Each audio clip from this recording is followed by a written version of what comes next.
Hotel में भूतिया अनुभव। असल कहानी हर्षित को कभी सपने में भी नहीं लगा था कि उसकी जिंदगी का सबसे बड़ा मोड़ एक होटल के कमरे में हो सकता है।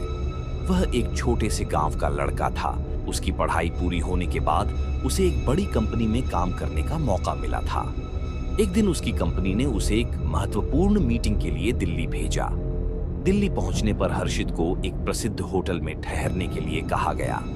होटल का नाम था होटल नाइट्स। हर्षित ने होटल के लिविंग एरिया में प्रवेश किया और यहाँ की भव्यता ने उसे थोड़ी देर के लिए चौंका दिया।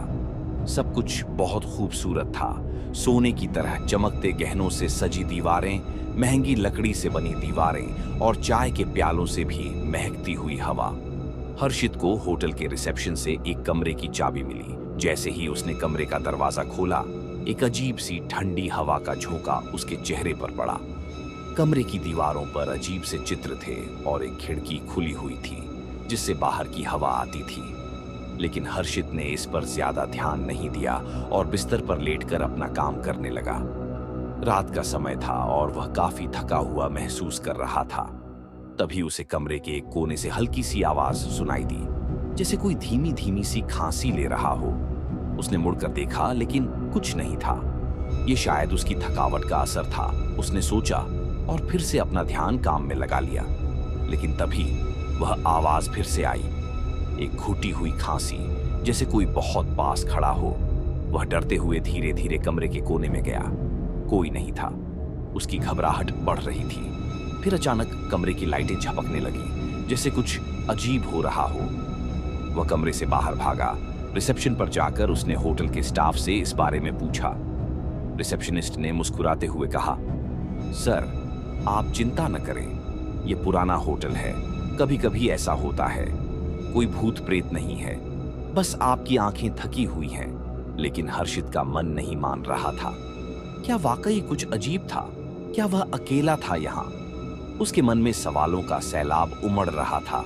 लेकिन वह रात का वक्त था और उसने सोचा कि सुबह सब ठीक हो जाएगा।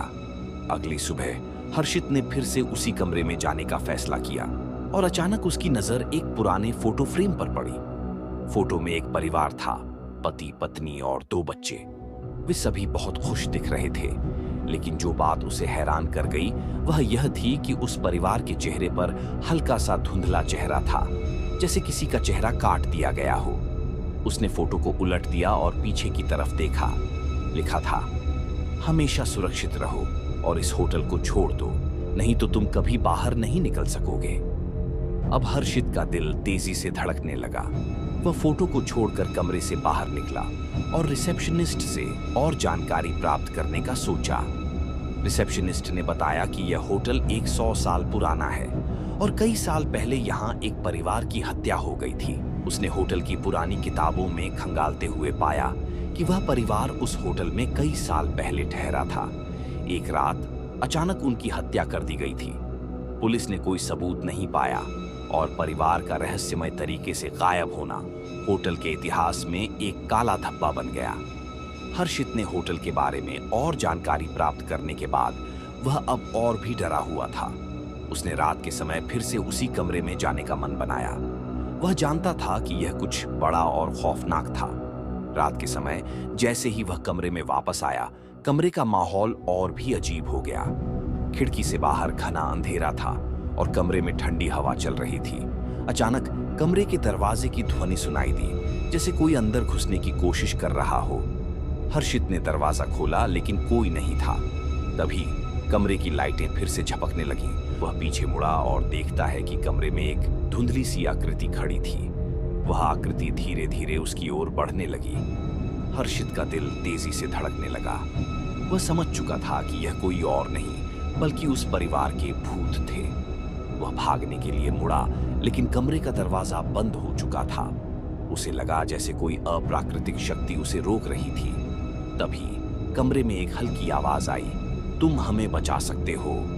हर्षित को अब पूरी तरह से यकीन हो गया था कि कुछ अजीब और भूतिया यहाँ हो रहा था। उसने उन आत्माओं से बात करने की कोशिश की और कहा, मैं आपकी मदद कैसे कर सकता हूँ? आकृति धीरे धीरे उसकी तरफ बढ़ी और फिर एक चमत्कारी घटना घटी। कमरे की हवा पूरी तरह से बदल गई। अचानक एक तेज रोशनी कमरे में घिरी और वह आकृति गायब हो गई। कमरे में अब एक शांति छाई थी। हर्षित ने देखा कि फोटो फ्रेम में उस परिवार के चेहरे अब बिल्कुल साफ थे। उनके चेहरे पर एक संतुष्टि की मुस्कान थी। हर्षित को यह समझ में आ गया कि वह परिवार अब शांति में था और उसने अपनी यात्रा समाप्त की। वह होटल छोड़कर घर लौट आया, लेकिन उसका दिल हमेशा के लिए उस होटल और उस परिवार के साथ जुड़ चुका था।